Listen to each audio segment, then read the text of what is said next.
Sarwia T V کے دیکھنے اور سننے والے معزز دوستو، السلام علیکم۔ آج ہم آپ کو تاریخ کے ایک ایسے سنسنی خیز واقعے کی داستان سنائیں گے جس نے خلافت کے محل میں ہلچل مچا دی۔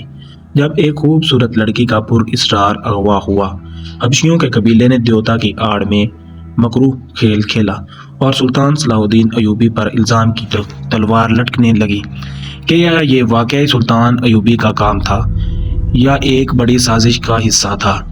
کس طرح علی بن سفیان نے اس گھناؤنی سازش کو بے نقاب کیا، حقائق جاننے کے لیے ویڈیو کو آخر تک ضرور دیکھیں۔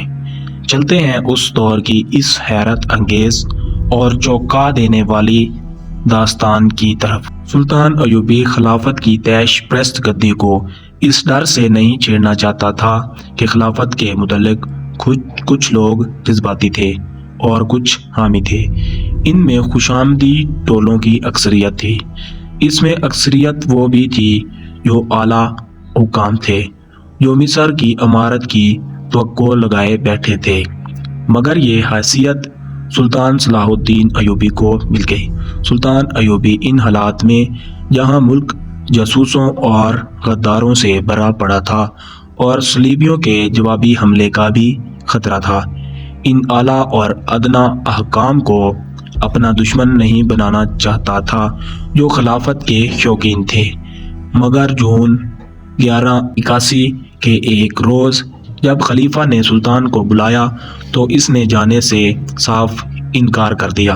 اس نے دربان سے کہا، علی بن سفیان، بہاؤالدین شداد اور عیسیٰ الحقاری اور الناصر کو میرے پاس جلد بھیج دو۔ یہ چاروں سلطان ایوبی کے خصوصی مشیر تھے۔ سلطان ایوبی نے انہیں کہا، ابھی خلیفہ کا قاصد مجھے بلانے آیا تھا، میں نے جانے سے انکار کر دیا ہے۔ میں نے آپ کو یہ بتانے اور رائے لینے کے لیے بلایا ہے کہ میں جمعہ کے خطبے سے خلیفہ کا نام نکلوا رہا ہوں۔ یہ اقدام ابھی قبل از وقت ہے۔ اس کے ایک مشیر شداد نے کہا، خلیفہ کو لوگ پیغمبر سمجھتے ہیں، رائے عامہ ہمارے خلاف ہو جائے گی۔ ابھی تو لوگ اسے پیغمبر سمجھتے ہیں۔ سلطان ایوبی نے کہا، تھوڑے ہی عرصے بعد وہ اسے خدا سمجھنے لگیں گے۔ رجب رات کو چوری چھپے اس کے پاس آیا کرتا تھا۔ وہ کمرے میں داخل ہوئی تھی کہ کواڑوں کے پیچھے سے کسی نے اس پر بھاری کمبل پھینکا۔ اس کی آواز بھی نہ نکلنے پائی کہ اس کے منہ پر جہاں پہلے ہی کمبل لپٹ گیا تھا ایک اور کپڑا باندھ دیا گیا۔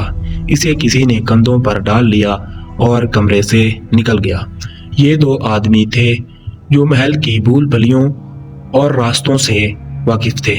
وہ اندھیری سیڑھیوں پر چڑھ گئے اور اوپر سے انہوں نے رسا باندھ کر نیچے لٹکایا۔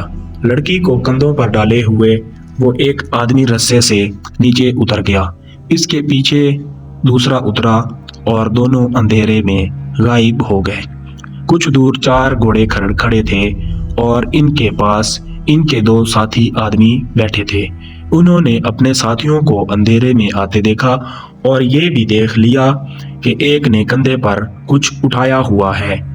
یہ جو اس نے کندھے پر اٹھایا ہوا تھا وہ ایک لڑکی تھی۔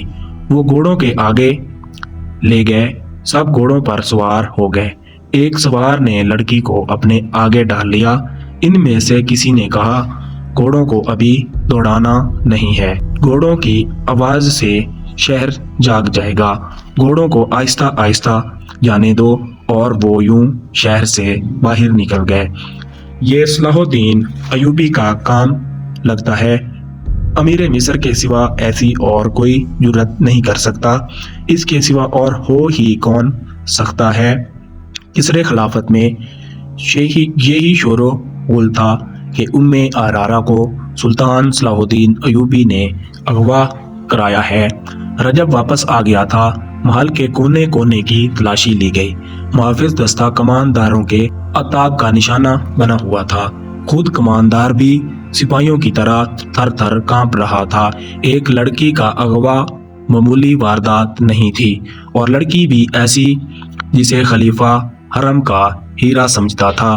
محل کے پچھواڑے سے جب دیکھا گیا تو ایک رسا لٹک رہا تھا۔ زمین پر پاؤں کے نشان تھے جو تھوڑی دور جا کر